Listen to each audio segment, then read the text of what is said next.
Thank you very much for inviting me to give this talk about how the future of voice computing is in the air.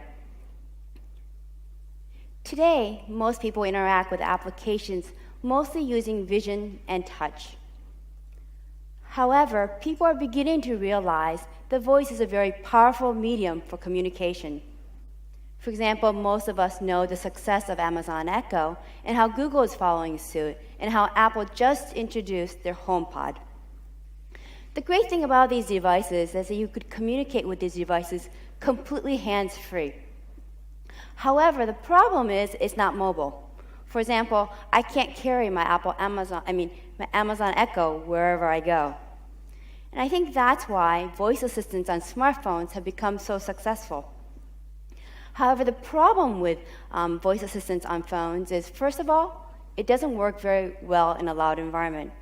If you guys ever have used Apple Siri in a loud bar, it really doesn't work. Secondly, you still cannot do it in a complete hands-free way.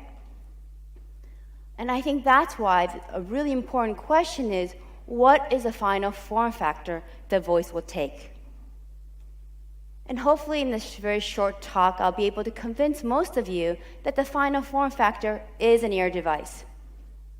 Therefore, if we look back at the history of computing, you'll see that initially it started off with either a laptop or a PC on your desk. Then it became a smartphone that was either in your pocket, your handbag, or even in your hand. And finally, we're at a point where it's an ear device in you, on you, at all times. The reason why it's taken until now to actually see the actualization of this technology is because it requires the convergence of two kinds of technology. One is hearing devices, and one is AI. And I'm going to talk about each of these separately. First of all, let me talk about what has happened in the advancements in hearing devices. As most of you know, because the advancements in technology in Bluetooth, low power circuits, and battery life, we were beginning to see more and more wireless ear devices. But the problem with these ear devices is it's not comfortable to wear after 1 to 2 hours.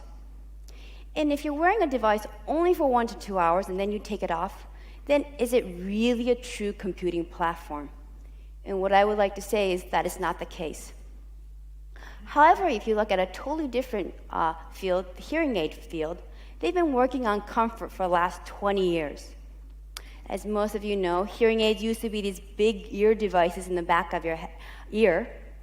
However, within the last 20 years, they've been able to miniaturize it and place it almost in your ear canal so you could wear it comfortably almost for months. Therefore, if you combine the technology that exists in the wireless ear device with that of hearing aid technology, you can finally make a device that's comfortable to wear all day. Another technology that's really important is batteries. As most of you know, one of the biggest problems with wireless ear device is that it's a very short battery life.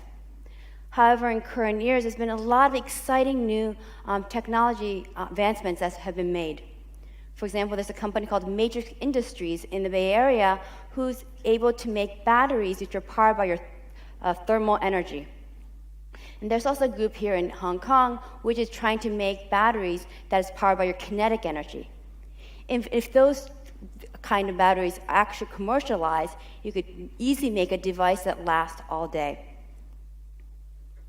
Another reason why a voice assistant should be in your ear, it has to do with automatic speech recognition accuracy. As Gary brought out, in the last decade, there's been a huge improvement in automatic speech recognition accuracy. For example, the IBM Watson has a 94.5% accuracy. However, that value is only true in a quiet room. And in reality, how many of us are sitting in a quiet room most of our times? Instead, we're working either in a hospital, in a co-working space, in construction, or even just being in the city. That means, and in all these scenarios, the automatic speech recognition accuracy is significantly reduced. However, if the device is in the ear, first of all, we could take advantage of the fact that the ear is designed to differentiate between signal and noise. For example, if I'm standing in front of a group of people, I usually face the person I want to listen to. If a person on my right is saying something interesting, I face them. And therefore, there's a lot of interesting auditory cues that we get from the ear. And secondly, the great thing about having a device right before we send it to the automatic speech recognition system is we could do a lot of pre-processing. We could do active noise cancellation, and also by putting a couple of microphones in each of these ears, we can do interesting signal processing such as beamforming, in which I can hear just the person in front of me and I could cancel surrounding sound.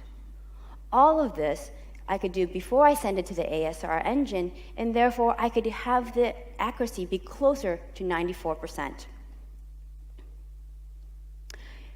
For true voice computing, you not only need a device, but you really need an AI that's tightly coupled. And the reason for that is threefold. First of all, it's for intelligent notifications. Second, it's for automatic auditory management. And third, it's for contextual dialogue. And I'm going to talk about each of these three things separately. If a device is a simple Bluetooth, that means all my notifications on my phone will be pinging in my ear. If that was the case, I think I would throw this device away immediately. Can you imagine getting junk mail in your ear? I don't think anyone wants that. And that's why it's important that an AI engine is able to figure out what, how, and when notifications are delivered to the user. Also, AI engine is important to do auditory scene analysis. What that means is you do different signal processing for example, if you're in a co-working space, you really want to cancel all surrounding sound so that I could concentrate on the work that I'm doing. However, if I'm in a hospital setting, I want to hear what my colleagues are telling me, and I also need to hear some of these important alarms that are going on in the background. And finally, if I'm in a quiet conference room listening to a talk, I don't have to do much auditory signal processing. So that means the AI engine has to figure out in each of these scenarios what is auditory signal that's important to me at that time. And finally, if the AI engine really is necessary for conversational speech. In other words, if we want Scarlett Johansson whispering in our ear, listening to our problems, and answering our questions, then we really need true AI. Unfortunately, we're not there yet. However, SmartEar hopefully is taking the first steps to really making a fully integrated voice platform. And what I mean by that is, first of all, we have a device that's comfortable to wear all day, that integrates wireless earbud technology with hearing aid technology. Second, we have a platform called EOS, or Ear Operating System, that's able to convert text and touch input into voice. And we are also in the process of making an SDK to voice-enable other applications.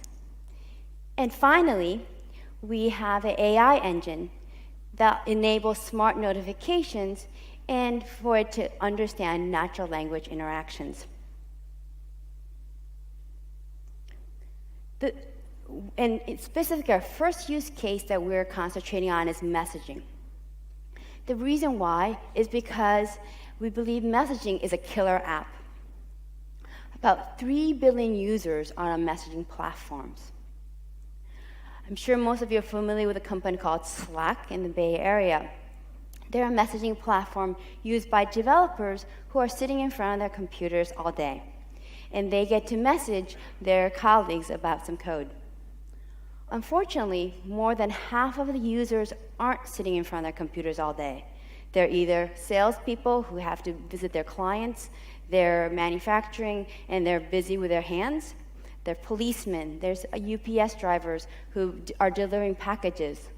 All these people need a way of truly communicating with their colleagues hands-free. So essentially, SmartEar is audio Slack in your ear. So I want to end this talk with a short video talking about SmartEar. Completely voice-controlled. Works in any auditory environment. Intelligent machine learning. Comfortable to wear all day. Tell Richard to please send me the derivatives report by 2 p.m. I have 3 Richards for you. Richard Jones, Richard Smith, and Richard Wong. Smith. Okay, send to Richard Smith? Actually, can you just call him? Sure. SmartEar has the ability to easily change modes of communication. Also, the ability to distinguish between specific contacts with similar names. Can you let Dr. Sawyer know that the patient is being transferred to room 24 in a couple of hours? Okay, send to Dr. Sawyer? Wait, cancel that. Actually, tell Dr. Roberts the patient is now moving to the ICU. Sure, send to Dr. Roberts? Hold on, actually, please, can you add Dr. Simpson and Dr. Fan to this message as well? Okay, send to Dr. Roberts, Dr. Simpson, and Dr. Fan? You know what? Wait. Remove Dr. Roberts. Sure, send to Dr. Simpson and Dr. Fan? Okay, send it. All right, sending your message. SmartEar has the ability to flawlessly navigate multiple dialogue turns along with adding and removing recipients. It works well in any environment and is comfortable to wear all day.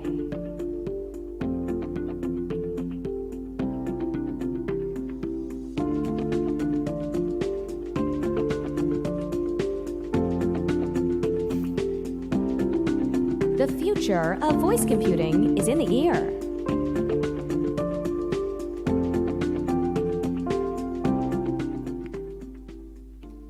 Thank you very much.